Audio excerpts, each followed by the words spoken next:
জামালপুর জেলার ইসলামপুর উপজেলার বুঠাইল খেয়াঘাট থেকে কিছু দূর যেতে না যেতেই ঝড়ের কবলে পড়তে হয় আমাদের খেয়া নৌকার যাত্রীদের।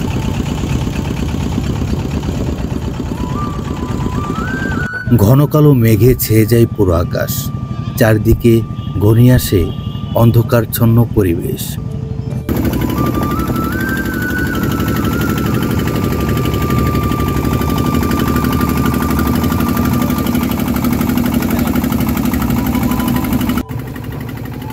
খরস্রোতা যমুনার ঢেউয়ে দোল খাচ্ছিল আমাদের খেয়া নৌকা।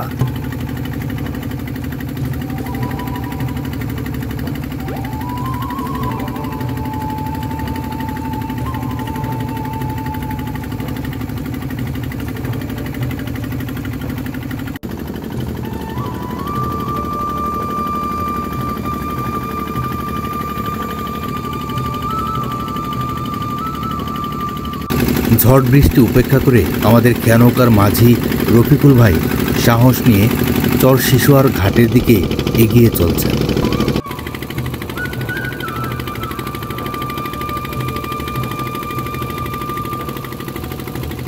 প্রায় 1 ঘন্টা যাত্রা শেষে ঝড় বৃষ্টি উপেক্ষা করে আমরা প্রায় ঘাটের কাছাকাছি চলে এসেছি। বর্তমানে আমরা অবস্থান করছি জামালপুর জেলার ইসলামপুর উপজেলার সাপধরি ইউনিয়নের শিশুয়া। আজকে তুলে ধরার চেষ্টা করব এই জনপদের মানুষদের জীবনচিত্রের কিছু অংশ। বড়শি দিয়ে মাছ শিকার করে নিয়ে ব্যস্ত মৎস্য শিকারী।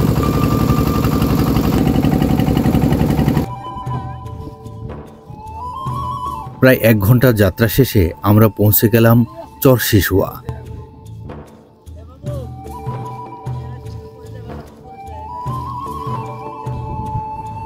প্রাকৃতিক সৌন্দর্যের এক অপার লীলাভূমি চর শিশুয়া।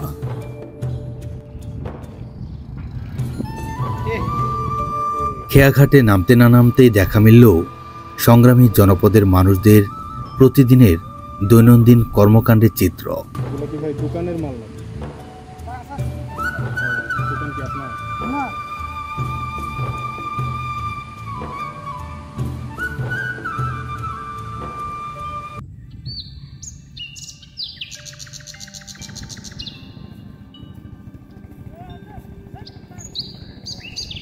কাকা, আপনারা এই চরে কেমন আছেন? তাই এই চরে সবচেয়ে মানে কি ধরনের ফসল সবচেয়ে বেশি হয়? সবচেয়ে ফসল মরিচ উৎপন্ন বেশি হয়। মরিচ পাড়ার মোটামুটি ভালোই হয়েছে। তাই ধান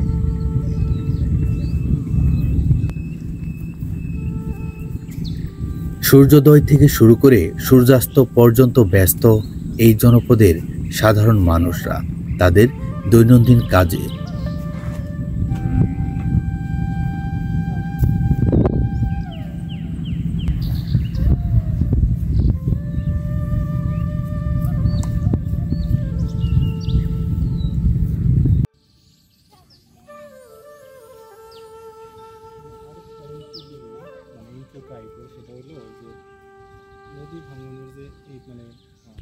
কোন ক্লাসে পড়ো তোমরা? তুমি মনে, আর তুমি? নার্সারিতে। ও মাদ্রাসায় না? তোমাদের স্কুলের নাম কি বলতে পারবা? আচ্ছা আচ্ছা। সবুজ শ্যামলে আবৃত এই জনপদের প্রকৃতি।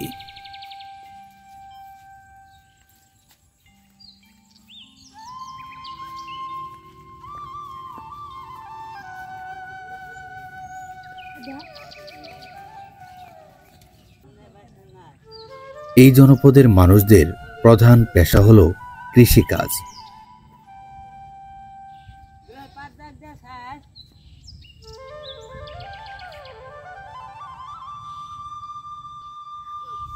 কত নম্বর ওয়ার্ড এটা বলতে পারেন?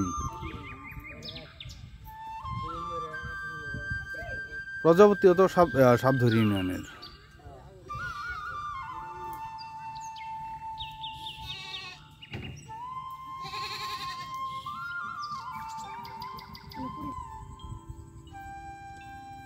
এখানে উৎপাদিত হয় বারুই পটল।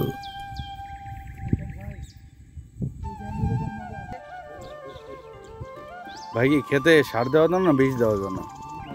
আচ্ছা আচ্ছা। গ্রামের মেঠো পথ ধরে এগিয়ে চলছি চর শিশুয়ার ভিতরে প্রবেশ করার জন্য, কারণ তুলে ধরার চেষ্টা করব এই জনপদের মানুষদের জীবনচিত্র।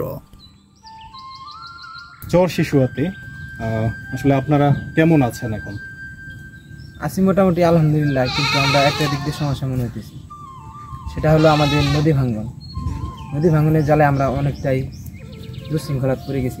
আমাদের বাড়ি ঘর নিয়ে অনেক টানাটানি বসতেছে, সবাই নানান জায়গায় চলে যেতেছি, এই দিক দিয়ে আমরা ভালো নেই। আর 7-8 দিন আগে বলে মারা গেছে একটা।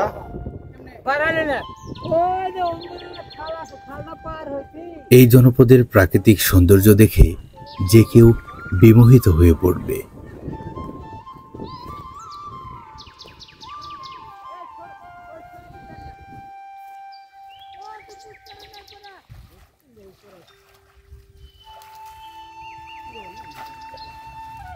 পাট ধোয়ার কাজে ব্যস্ত কৃষক।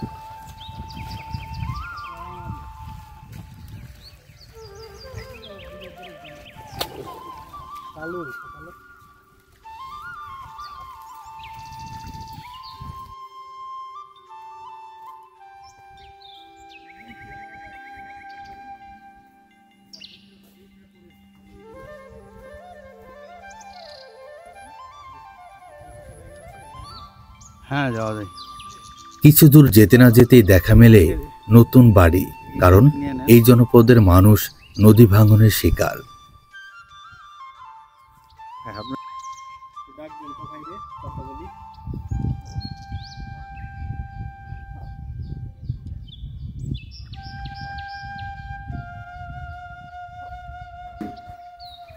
কি বাবা, নাম কি তোমার?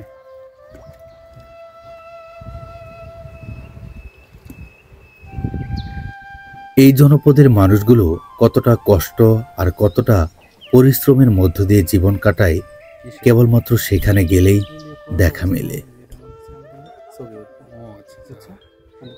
এই ছিল আপনার মনে? এই বাড়িগুলা কি সব নতুন নাকি? এগুলা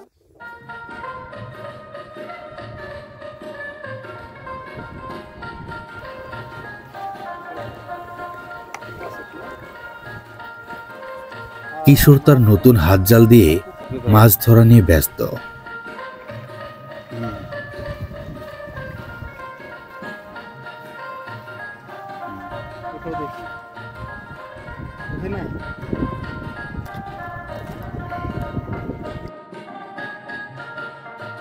চর শিশুয়ার প্রত্যেকটি বাড়িতে গেলেই দেখা মেলে খড়ের স্তূপ আর ছোট ছোট গোয়াল ঘর।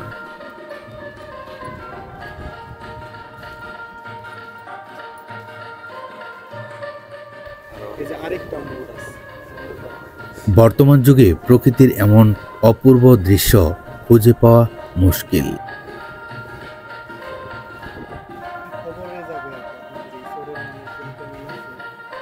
কিছু দূর যেতে না যেতেই হঠাৎ করে দেখা হলো হিন্দু সম্প্রদায়ের পরিবারের এক সদস্যের সাথে। তারা এখানকার বাসিন্দা। আগের চোরের থেকে এই চোর ভালো না খারাপ? ভালো। ভালো না? তাতে তো মোটামুটি আপনারা নতুন জায়গায় এসে ভালোই আছেন। জি, আপনারা কি হিন্দু সম্প্রদায়ের? এখানে আপনাদের মতো হিন্দু সম্প্রদায় কতগুলা পরিবার? কতগুলা নাই, আছে 2 ঘর। 2 ঘর। কোনো সমস্যা তো নাই? না। সবার সাথে তো খুব ভালোই আছেন। আচ্ছা আচ্ছা। যাক, সামনে যে আপনাদের পূজা আছে তখন আপনারা কি করবেন? যাই ওইখানে মন্দিরে যেতে হয়, তাই না? এখানে আপনাদের আবাদি জায়গা জমি আছে? না, আবাদি জায়গা জমি এই বাড়ির জমি না, মানুষের। অন্যজনের? এটা কিভাবে নিছেন? লিজ নিছেন? না, এমনি দিছে। এমনি নিয়ে থাকতেছেন? আচ্ছা আচ্ছা। এটা তো একজন মুসলমানেরই জমি না? হ্যাঁ, মেম্বার। আচ্ছা আচ্ছা। খুব ভালো একটা সম্প্রীতি। এই আপাকে দেখতে পাচ্ছি, আপার নাম খুকি। উনি সহ 2টা গ্রামীণ মেঠোপথ এখন অনেকটাই হারিয়ে যাওয়ার পথে, কিন্তু চর শিশুয়া সহ এইসব নদী এলাকার যে চরাঞ্চলগুলো, এখানে গ্রামীণ দৃশ্যগুলো এখনও হরহামেশাই চোখে পড়ে। ঠিক এমনই চর শিশুয়াতে আপনারা যে রাস্তাটি দেখতে পাচ্ছেন, এই রাস্তা একদম গ্রামের ভিতর দিয়ে চলে গেছে। এক বাড়ি থেকে আরেক বাড়িতে যাতায়াতের জন্য মানুষ শুকনোকালে এই রাস্তাগুলো ব্যবহার করে। সারি সারি গাছ, মাঝখানে মেঠো পথ, দূরে দুই একটা বাড়ি। এক কথায় এই চর শিশুয়ার পরিবেশ 90 দশকের হারানো গ্রাম বাংলার প্রতিচ্ছবি। এই জনপদের শিশু হতে শুরু করে বৃদ্ধ বয়সের মানুষরাও ব্যস্ত তাদের দৈনন্দিন কাজে। কাকার বয়স কেমন? 70-80। 70-80 হবে। এখানে কি আসছেন গরু দিতে? গরু কয়টা? দুই বাহুতের ভিন্ন, আমার দিকে আপনার দুইটা। তো এই এলাকার মানুষ সবাই তো মোটামুটি কৃষি কাজের সাথে জড়িত। কৃষির বাইরে কি চাকরি বাকরি, ব্যবসা, বিদেশ এগুলা কেমন এখানে? আছে মোটামুটি 2-4 জন আছে। 2-4 জন আছে। বেশিরভাগই হচ্ছে কৃষি কাজ করে। সবারই কি নিজস্ব জমি জমা আছে নাকি? জমি সবারই অত নাই, হয়তো কারো বেশি আছে, কারো কম আছে, কারো হয়তো বর্গা টর্গা করে জীবনযাপন করতেছে আর কি। আচ্ছা, তো এমনিতে তো সবকিছু মিলায় ভালো আছে। এই জিজ্ঞেস করলাম, সবাই মোটামুটি বলতেছে 2-1টা করে দাম ধরা আছে। হ্যাঁ, দাম ধরা এইভাবে চলে না? জি। আচ্ছা আচ্ছা, কিভাবে দাম ধরেন? এটা নিয়মটা কেমন? যেমন 50,000 টাকা দাম ধরা, যেমন 3-এর ভাগ। 3-এর ভাগ। 8 টাকা দিয়ে যা লাভ বাড়ায় 3-এর ভাগ। 3-এর ভাগ। এইভাবে যে পালতেছেন মোটামুটি পোষাই তো নাকি? পুষায় মানে ওদের 1 ভাগ দেয় না, গাঙ্গের 2 ভাগ। 2 ভাগ থাকে। জি, 2 ভাগ থাকে। যখন বিক্রি করেন আপনাদের যে খরচ হয়, পরিশ্রম হয়, তারপরেও তো কিছু অংশ লাভ থাকে, টিকে কিছু না? জি। আচ্ছা আচ্ছা, ওরে 3 অংশ, মানে এক অংশ মনে করেন যে বাইরে খরচ মরচ, আর এক অংশ লাভ টিকে। আবাদ মৌসুম করেন না? আবাদ মৌসুম নিজের জমা জমি নাই, আদিবাগি হেজলা করি। বর্গা বর্গা টর্গা। যে মাছ টাছ নদীর নালায় মারে। আচ্ছা আচ্ছা, তাতে সব মিলে আল্লাহ চালাইতেছে। চালাইতেছে ভালোই।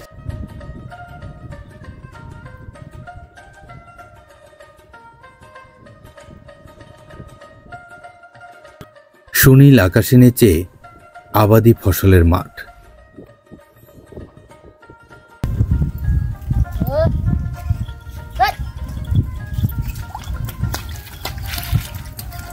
কাকা কি আনতে যাবেন?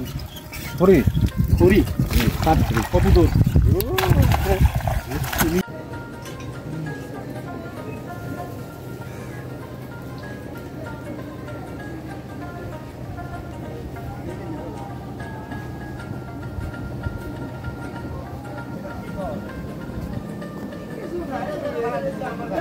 এবার আমরা পৌঁছে গেলাম চরশিশুয়া বাজারে।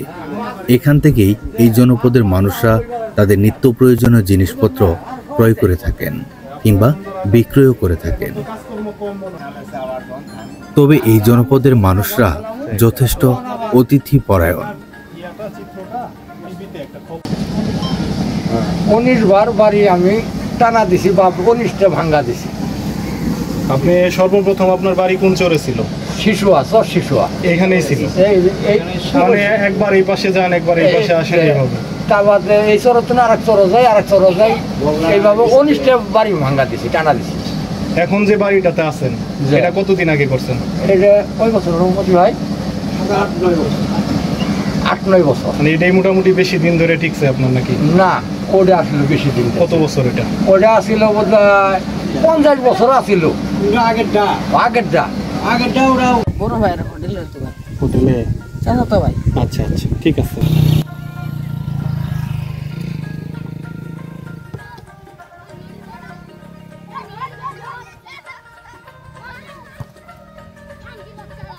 গ্রামের কিশোররা ব্যস্ত ফুটবল খেলা নিয়ে।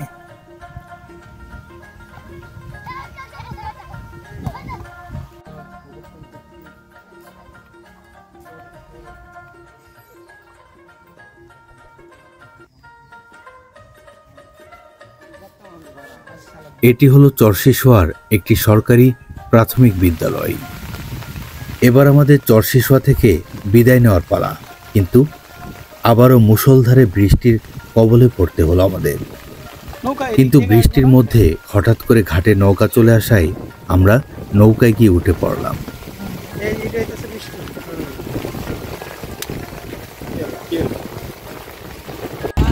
বৃষ্টির কারণে পলিথিনের নিচে অবস্থান করতে হয় আমাদের, কিন্তু কিছুক্ষণ পরেই রোদের আভাস, তাই আমরা আবার বেরিয়ে পড়লাম।